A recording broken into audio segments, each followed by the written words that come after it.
Happy October, everybody. This year I wanted to do something that's a little bit on brand for October. You know, Halloween, spooky month. So I decided to revisit Monster House. This is a movie that I have seen before, but only a few years ago, maybe 3 years ago, 4 years ago, max. But it's something that I've been aware of for a long time. As a kid, I played the Monster House game on PlayStation 2 at my cousin's house. Freaked me out. But then again, I wasn't watching like Halloween movies or like spooky, scary anything as a kid. So, you know, my tolerance for scary was very low back then. So even though this movie came out in 2006, prime childhood years for me, I never got to see it as a kid. Saw it a few years ago, I thought it was good, I thought it was funny. And I finally got to understand why people of my generation have it as an iconic childhood movie, an iconic Halloween movie. But I decided that I wanted to check it out again this year for Halloween because I needed something that was on brand for Halloween. And also, it's been a while. You know, 3 or 4 years isn't like super long time ago, but it's pretty long ago. It's long enough for me to forget some of the details. So I revisited this movie and here are my thoughts. On the one hand, I think that Monster House is a very interesting concept for a kid's Halloween movie because it's spooky without being too scary, and it's pretty unique in my opinion. I understand why so many people of my generation have it as one of their favorite Halloween movies as a kid, or one of their favorite childhood movies in general. You know, it is iconic, but it's also kind of a fever dream. But in the case of this movie, I think that that's only helped prolong its life, because not only does it remain relevant year in and year out, because it's a Halloween movie, it's a holiday movie, so every time that time of year comes around, it comes up. But it's managed to sprout new legs in the form of memes because this movie is funny, it's crazy, it's memeable, and it's kind of ingrained itself in people's minds even more. Let's talk about some of the things that happen in this movie because there are some crazy things that happen. I guess spoiler alert, we're talking about the plot, but let's start with why did DJ's parents run Chowder over with the car and then start bullying him after? Like, they weren't the least bit concerned that they just ran over a kid. They were just like, oh well, it's Chowder. Also, why is his name Chowder? And besides that, why does he go by Chowder? If my name was Chowder, or if my nickname was Chowder, I would choose another name and introduce myself as another name. Just saying. During the movie, I was thinking that DJ's parents don't love him because they weren't taking him seriously, they weren't listening to him, they were just brushing him off. But also, do Chowder's parents love him either? Because not only is his mom cheating on his dad with the personal trainer, but also they both let him go around town introducing himself as Chowder. So it just feels like they probably don't, you know? But moving on from that, let's talk about the part where DJ gets prank called by the house. I think that if I got a phone call from the haunted house across the street when I know the owner isn't home, I think I would be pissing my pants, not gonna lie. Especially if no one was speaking and I could just hear the house creaking and static. I would be pissing my pants. Waterfall of piss. On a side note, how loud is the phone at Nevercracker's house? Because he could hear the phone ringing with the window down from across the street. Now, I don't know about y'all, but I do not hear my neighbor's phones ring.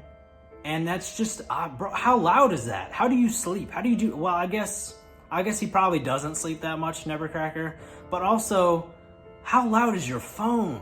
Have y'all ever met people like Bones or Z in real life? It's kind of that character archetype that always pops up in kids' movies. It's always how teenagers are portrayed in kids' movies. And honestly, I've known a few people in my lifetime who have similar personalities to those type of characters. They're kind of just terrible to be around. And it's not the style, it's not the interest, it's the personality. It's even as a grown person, it's just no fun to be around those types of people. Maybe it's just me, but I could never just go up to a kid I don't know and then start bullying them. Like, what's that about? I'm so glad that I've seen those types of people more in movies than I have in real life. And speaking of Bones, he saw his childhood kite floating on its own in the front door of a haunted house. And he just decided to go get it, and he got eaten. The man had no fight or flight whatsoever when he saw something that was clearly not right. Like, I'm not trying to say that anyone deserved to get eaten by the house, but come on, man. You made it way too easy. And guess what?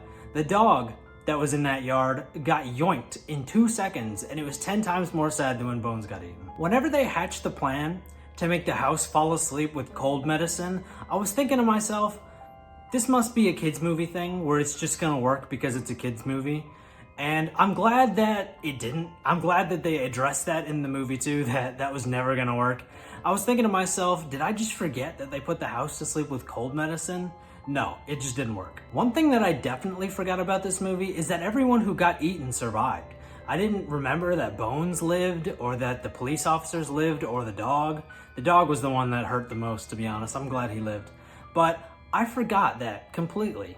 And if they weren't dead, what were they doing that whole time? Marinating in the house's stomach? I guess that makes sense though, with this being a kids movie that everyone lived, because we can't scare the kids too much. I feel so bad for Mr. Nevercracker, who's made out to be the villain of this movie up until the end, because he did a good thing for Constance. He freed her from the circus, and ultimately his good deed led to a miserable life.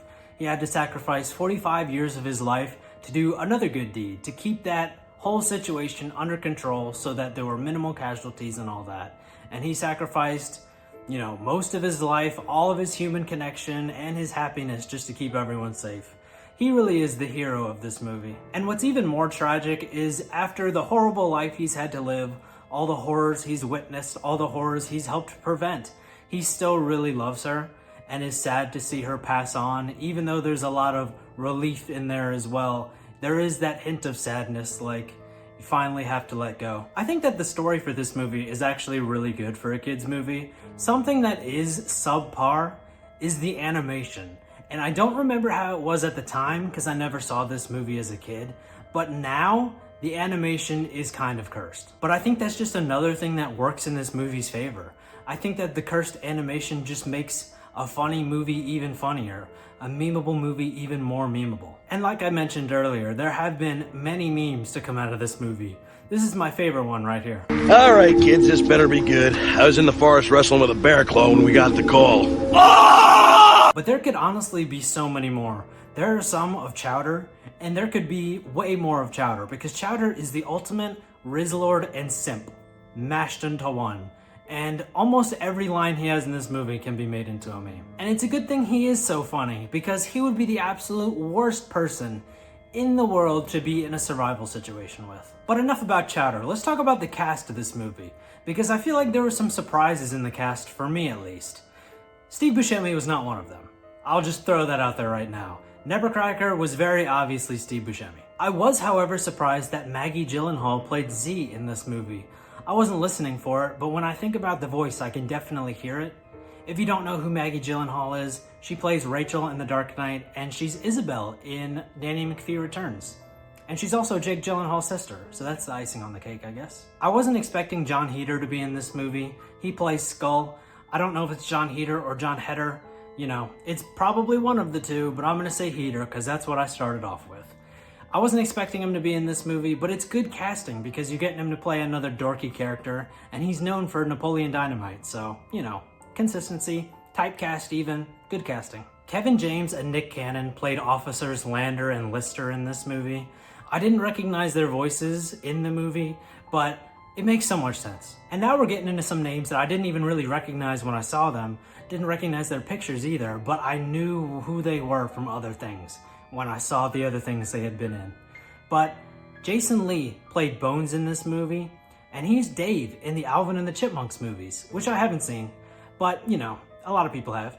But he's also Syndrome in The Incredibles, and I feel like I knew that at some point and just forgot. The character of Constance has almost no lines of actual dialogue in this movie, and the reason why I bring that up is just to explain the reason why there's no chance I was ever gonna possibly recognize the voice of the actress who plays her, who is Kathleen Turner, by the way. Kathleen Turner is the co-lead of Romancing the Stone, which I saw maybe 10 years ago now, and she's also Jessica Rabbit from Who Framed Roger Rabbit. I know her from things, but she's definitely not a voice I would ever recognize. Catherine O'Hara, or O'Hara, it's one of the two, she plays DJ's mom, and hers is a name that I recognize, but I just haven't seen the majority of what she's been in. She's been in the Beetlejuice movies and the Home Alone movies, all of which I haven't seen, crazily enough, but I do know her as Sally from The Nightmare Before Christmas, and I love that movie, so there's that. It seems like she's in a lot of holiday movies. Home Alone, the Beetlejuice movies, I guess Beetlejuice 1 is the iconic one because Beetlejuice 2 came out, what, a month ago maybe? If it's even out at time of recording, I don't know. And Nightmare Before Christmas, and also Frankenweenie, which I haven't seen. A lot of Halloween movies and some Christmas movies. And the last person I want to mention is Mitchell Musso, who plays DJ. I thought it was cool that he played DJ in this movie, and he's Jeremy Johnson in Phineas and Ferb. But yeah, overall, I think this is a really good kids' Halloween movie. I think that it's fun as an adult. I don't know what it's like watching it as a kid, probably a lot scarier, but I know I had fun with it as an adult when I watched it a few years ago and when I rewatched it yesterday. And honestly, I think it's safe to say that it's funnier as an adult too. There are things in this movie that I wouldn't understand as a kid. And so like a lot of animated movies, I think that adults can get a lot out of this movie that kids really won't. And to be honest, it's kind of dark for a kid's movie. Like, it's not super dark, but in terms of kids movies, it's not something that you get all the time. And that just makes it even better. But yeah, I really enjoyed revisiting this movie, and I definitely understand why it's a go-to for so many people. It's full of nostalgia, a childhood classic, and it'll really get you in the Halloween spirit if you let it. But yeah, that's really all I've got to say about Monster House. If you want to help me out here on YouTube, I'm going to try to do at least one more on-theme video for October. So I don't know what that's going to be, but we'll get there when we get there. Liking this video, subscribing to the channel, commenting on this video, checking out some of my other videos. All those things help me grow the YouTube channel, which I would very much appreciate. And until next time.